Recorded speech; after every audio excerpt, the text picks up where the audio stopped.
কারণ রেজাল্ট তো জানাই আছে কি হবে। ওয়েস্ট বেঙ্গল গভর্নমেন্ট বেশিরভাগ মামলাতেই হারে, কারণ মামলার কোনো বেস থাকে না। যাই হোক, এখন মমতা ব্যানার্জির কাছে কোর্ট ছাড়া বাঁচার কোনো রাস্তা নেই। উত্তর ব্যারাকপুরের 23 সেই যদি উকিল নিয়ে এক পয়সা খরচা করে করতেই হয়, তাহলে উনি আগে গেলেন কেন? আমরা যেটা বললাম পুরোপুরি ড্রামা, পাবলিসিটি, সেটাই হবে। কারণ রেজাল্ট তো জানাই আছে কি হবে। ওয়েস্ট বেঙ্গল গভর্নমেন্ট বেশিরভাগ মামলাতেই হারে, কারণ মামলার কোনো বেস থাকে না। যাই হোক, এখন মমতা ব্যানার্জির কাছে কোর্ট ছাড়া বাঁচার কোনো রাস্তা নেই। উত্তর ব্যারাকপুরের 23 নম্বর কারা কাউন্সিলর হয়েছে, প্রধান পঞ্চায়েত হয়েছে, যারা সমাজের সবচেয়ে নিকৃষ্ট ধরনের গুন্ডা বদমাইশ, তারা এখন রাজনীতির নেতা হয়ে গেছে টিএমসির। গায়ের জোরেই তারা পার্টি চালাচ্ছে, মানুষকে ধমকে রেখেছে। মানে এই ধরনের অমানবিক কি করে হতে পারে? সাধারণ মানুষেরও তো এটা এরকম ব্যবহার আশা করি না। একজন প্রতিনিধি সমাজে যে মানুষের ভোটে জিতে এসছে, তার তো আর একটু সেন্সিটিভ হওয়া উচিত। প্রধানমন্ত্রী নরেন্দ্র মোদী মেগা ভোটার হয়ে যাচ্ছে, তো সেই জন্য এসআইআর এই জন্যই হচ্ছে।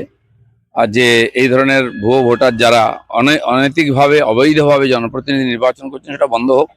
আর এটা হবে জেনেই স্বাধীনতার পর থেকে, স্বাধীনতার আগেও এসআইআর হয়েছে, তারপরে হয়ে আসছে এটা।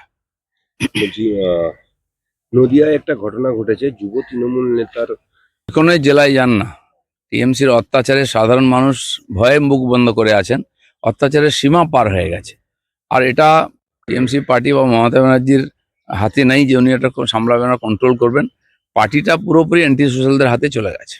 কেন মাটি মানুষের সরকার, তো আপনি বলছেন মা মাটি মানুষ কোথায় আজকে? এখন কেবলমাত্র পার্টি বাঁচাও, যে করে হোক ভোট নাও, সরকারি উন্নয়নের টাকাকে বিলিয়ে দাও, কাউকে ভয় দেখাও, পুলিশকে ব্যবহার করো, গুন্ডাদেরকে ছুট দাও, যা ইচ্ছা করো। ইলেকশন জেতাটাই একদম প্রধান উদ্দেশ্য হয়ে গেছে।